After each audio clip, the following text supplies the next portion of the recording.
नमस्कार, कसे आहात? आज आहे जन्माष्टमी आणि मी ना हे किचनसाठी आहे ना हे आणलं होतं स्पीकर. अँटिक आहे छोटंसं. किचन शेल्फमध्ये सुद्धा व्यवस्थित बसेल त्या साईजचंच आहे. छोटंसं ह्याच्यामध्ये बरेच डिझाईन होते. पण लुक वाईज मला हे खूप आवडलं आणि खूप सुंदर आहे.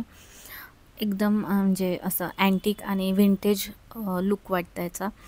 याचा आवाज पण छान आहे. ह्याच्यापेक्षा अजून खूप जास्त साऊंडमध्ये होते आणि वरतून जे आहे ते ऑन ऑफ करायचं आहे.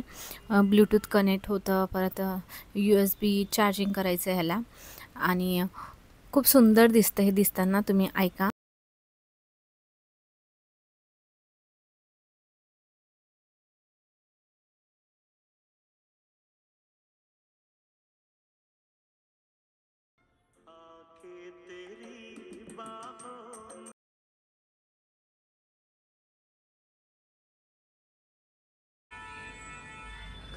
आता वाजलेत 11. मी टी व्हीवर नेहमी गाणे लावायची आणि माझ्याकडे एक मोठा स्पीकरसुद्धा आहे. टी व्ही युनिटच्या इथे तुम्ही बघितलं असणार. त्यावरसुद्धा मी गाणे लावायची आणि किचनमध्ये ना काम करताना थोडासा आवाज ना मोठा करावा लागायचा. त्यासाठी मला एक छोटंसं स्पीकर हवा होता किचनमध्ये आणि हा खूप छान वाटला म्हणून. आणि सकाळी आरती, तारक मंत्र वगैरे लावलं ना तर छान आणि फ्रेश वाटतं. त्यासाठी मी तो घेतला होता स्पीकर. तर तो ऑनलाईन नाही, मी शॉपमधूनच घेतला होता, पण ॲमेझॉनवर आहे वाटतं. असेल तर मी लिंक देते तुम्हाला. आणि आता माझा स्वयंपाक वगैरे सगळं करून झालेला आहे. माझा उपवास नाही आहे जन्माष्टमीचा. मी नाही पकडला यावर्षी, नाही तर नेहमी असतो माझा उपवास. त्यामुळे आता मी पूजेसाठी जे जे काही साहित्य लागणार आहे ते सगळं काढून घेते. जास्त काही सामान लागत नाही आणि छोटीशी पूजा असते, रात्री 12 वाजता. तर त्यामुळे आरामात मी म्हटलं चला ब्लॉग पण करूया. एका ताईने मला कमेंट्स केले की तुम्ही देवाचे जे काही वस्त्र असतील, आसन असतील, ते तुम्ही कुठून घेता? तर मी ते असंच शॉपमधून घेते, लोकल शॉपमधून. ऑनलाईन मी काहीच नाही मागवलं आहे. देवांचे वस्त्र वगैरे काही, स्वामींचे वस्त्रसुद्धा नाही मी मागवलेत. इथे मी बघितले शॉपमध्ये पण भेटत नाही आहे, मला ऑनलाईनच ते मागवावे लागणार आहेत. तर हे सगळे जे आहेत ते मी शॉपमधूनच घेते. छान बघून आपल्याला कळतं की कसं दिसतंय, साईज मूर्त्यांची काय आहे वगैरे. ऑनलाईन मागवलं ना तर मग ते साईजचं थोडंसं मग रिटर्न करा वगैरे होतं, म्हणून मी ऑफलाईनच घेते. आणि आज जन्माष्टमी आहे म्हणून मी बाळकृष्णासाठी नवीन वस्त्र घेतलं आहे, निळ्या रंगाचं. छान दिसत होता म्हणून मी तो कलर घेतला आणि माझ्याकडे नव्हता सुद्धा.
ही जी मंदिरातली जी जागा आहे ती स्वच्छ मी पुसून घेतलेली आहे.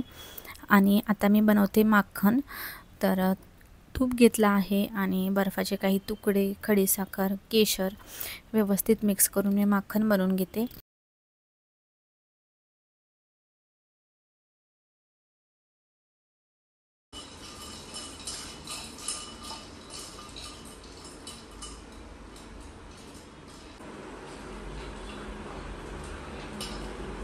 आता मी बनवते बाळकृष्णासाठी माखन. तर तूप टाकलं मी 2 चम्मच आणि बर्फाचे 2-3 तुकडे आणि खडी साखर टाकले आणि खडी साखर टाकले. व्यवस्थित मिक्स केलं ना तर हे असं बनून जातं. 5-1 मिनिटात 5-10 मिनिटात होऊन जाते.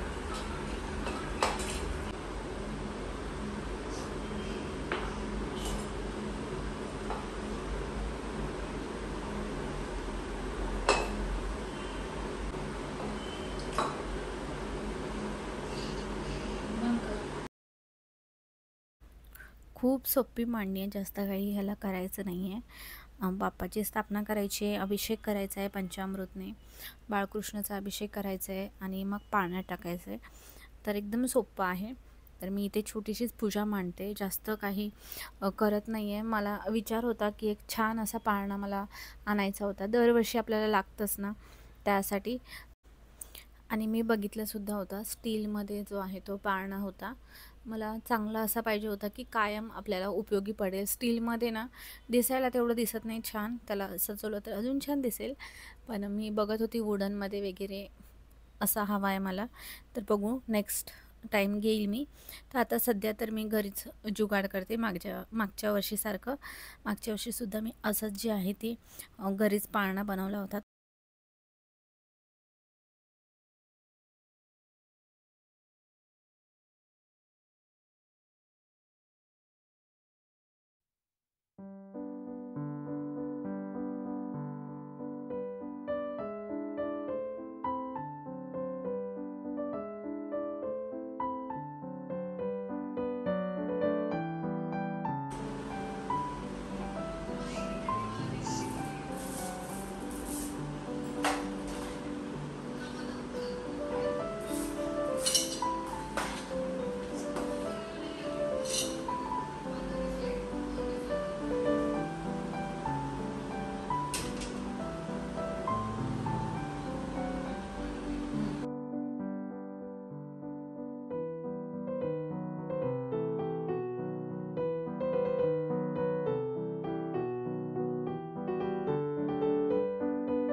अशी साधी आणि सिंपल आम्ही जन्माष्टमी साजरी केली आणि बाळकृष्णाला जेव्हा पाळण्यात घालतो तेव्हा जे गाणं होतं ते आम्ही यूट्यूबलाच लावलं होतं आणि बापाची आरती वगैरे म्हटली. तर असं आम्ही सिंपल जे आहे ते सेलिब्रेट केलं होतं. कसा वाटला आजचा व्हिडिओ मला नक्की सांगा आणि भेटूया अजून एका नवीन व्हिडिओमध्ये. तोपर्यंत बाय.